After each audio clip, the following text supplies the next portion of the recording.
everybody, Ed here with the Digital Digest, and today I wanted to share a quick video about two great cameras from Sony, the CyberShot RX100 Mark IV on the left and the RX10 Mark II on the right. Now, I've been covering these cameras relatively extensively since their launch and basically since their inception. Of course, the Mark II is only the second gen of the RX10, Sony's revival of the bridge-style point-and-shoot segment.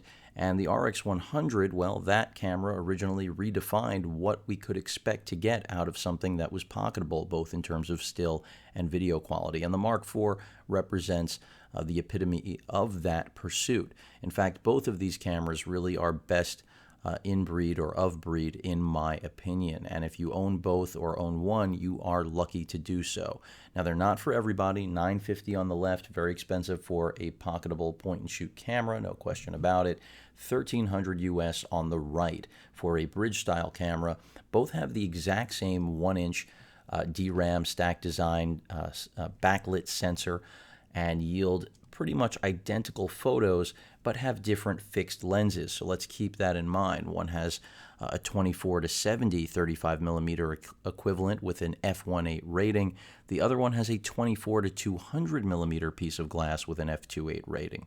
So f1.8, f2.8, and really completely different worlds when it comes to optical reach. Both can record UHD video besides shooting raw stills at the same 20 plus megapixel count. I think it's 20.2 on each. But that UHD video limited to 5 minutes here on the left in the very compact RX100 Mark IV, and limited to 29 minutes and 59 seconds, essentially the 30-minute cap that all still cameras are relegated to, at least until eventually the tariffs change and standards for cameras versus camcorders versus still cameras. But nonetheless, video quality very close on these. Both have stabilization while shooting video.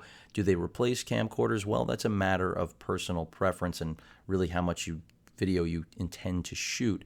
I wouldn't say that either is a camcorder replacement, but to have 4K video in one of the best still pocketable cameras, already a feat unto itself. You have a 180-degree tilting screen. You have S-Log video capability in both of these, something that Sony traditionally reserved for professional-grade products. And considering the pricing on each of these, maybe it isn't a stretch to throw them into at least not that category, but what Sony is after with their concept here in the point-and-shoot world, because they are trying to appeal to a different demographic. No question, ever since the first RX100 they have. Your HDMI out, multi-port. I've gone over buttons. I've talked about performance and other updates, and really, outside of this camera overheating with its 5-minute video cap, which for me, usually on the second or third, if I make it to the third video cap, that's where it's going to overheat. The second, depending on conditions, will do it, and whether or not you have the screen actually off body. I hate to say it's a common theme with Sony cameras, but it is. Usually, though, I do see it pop up, the overheating warning, within somewhere in the second 5-minute clip, but I don't find myself shooting that much, especially in the case that I'm actually relying on something that is in my pocket.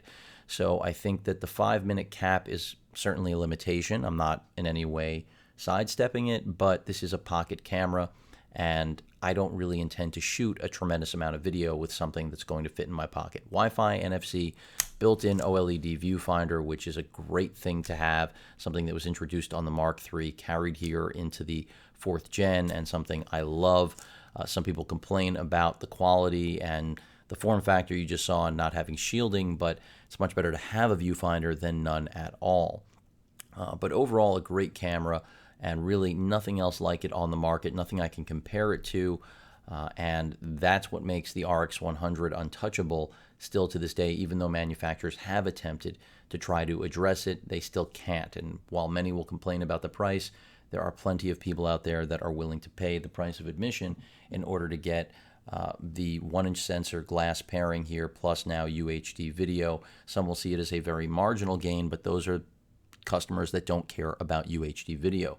Those that do will love this. Also, faster speed on both of these cameras than the previous generation. We now have 14 frames continuous shooting, which is really impressive, and That's something that on a bridge camera is great to have because we do have a lot more room here on this lens. Again, 24 to 200 millimeters.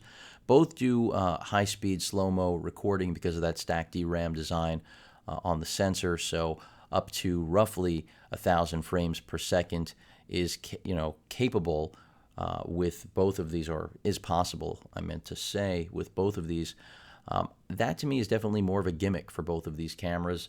That's part of the reason I think that it's not integrated into the A7R Mark II, but it also could just have to do with the fact that one's full frame, and these are, of course, 1-inch sensors, and those are completely different realms, and that's likely to be a better answer. But beyond the high-speed slow-mo recording capability, I just think that the RX10 Mark II sets the bar for bridge cameras and in many ways point-and-shoot cameras across the board in the same way the RX100 does the Mark IV for what you could expect to get out of quality in your pocket. This, when it comes to bridge cameras, prior to its launch, the FZ1000 really did stand alone. It still does in some aspects. The fact that it has that extra 200 millimeters of reach and it does have a screen that can fully articulate to a selfie mode, if you will, 180 degrees, so you can self-frame. So for vloggers, videographers that want to be able to put themselves in content or at least see what they're filming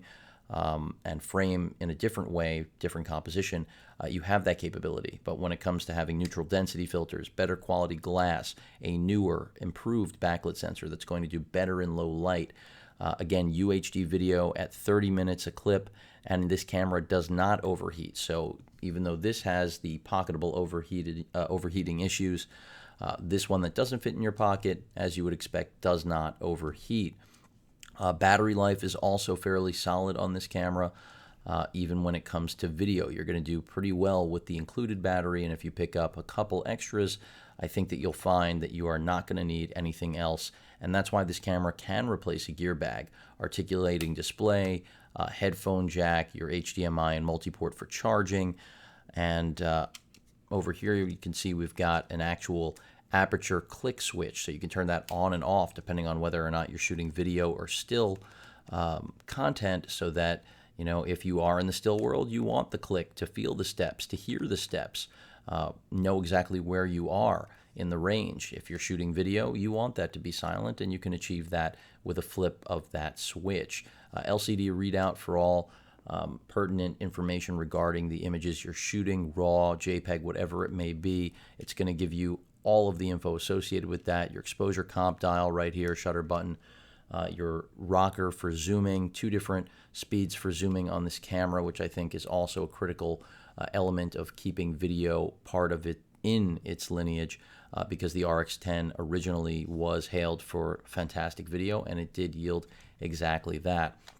And the Carl Zeiss lens here, much like on the RX100 Mark IV, is unique in terms of its performance and overall character. I mean, that's where it seems to deliver, and the same was true of the original RX10, so no shock here with the Mark II that we get similar, if not, I would say, better in every way results, especially when it comes to video. And if you do care about the high-speed slow-mo stuff, then you're going to be very happy with it. Otherwise, cosmetically, this camera, much like the RX100 Mark IV, is nearly identical to its predecessor, but it succeeds it in a big way because it really does, I would say, fill out all of the gaps, check off all of the boxes that any user, whether we're talking about entry level all the way up to a pro or a photojournalist, could possibly want out of a DI device that really does offer the best of both worlds, whether you're talking about what the best is that you can fit in your pocket or the best that you can fit in a small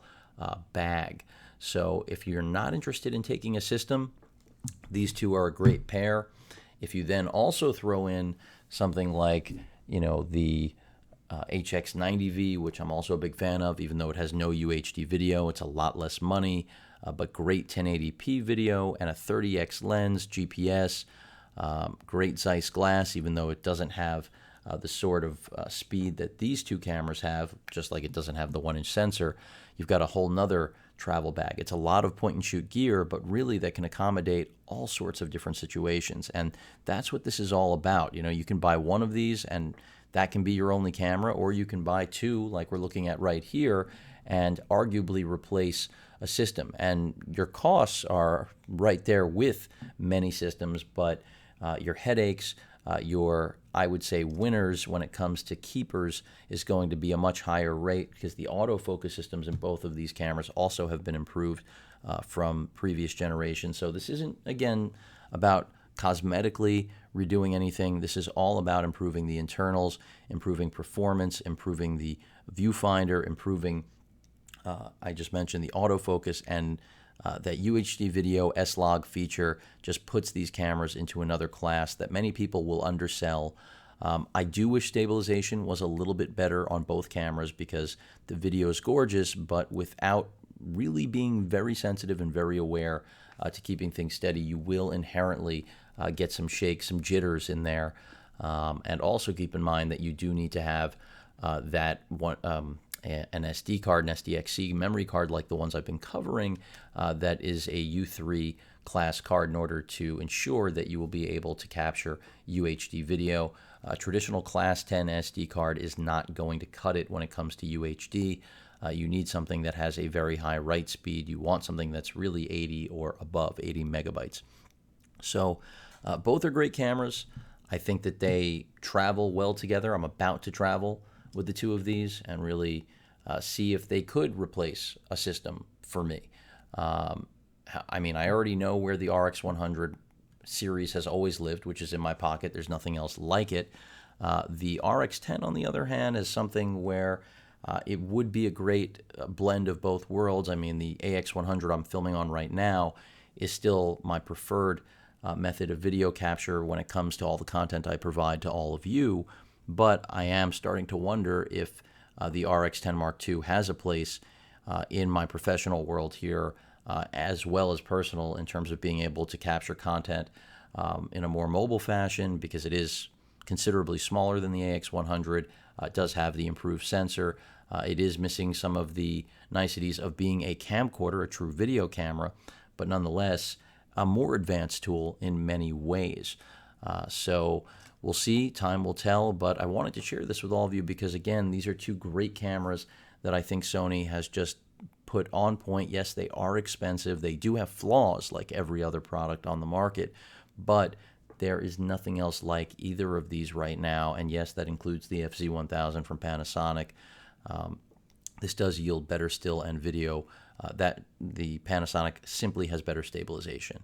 And before anybody spams me with comments about the FZ1000, I hope you made it this far to hear that, because that is the truth. I've reviewed the FZ1000, and it's one of those things where it's a great camera. It's considerably less in cost than this, but neither is free. So what it comes down to is, do you care about what that ratio of is, or regarding quality to cost?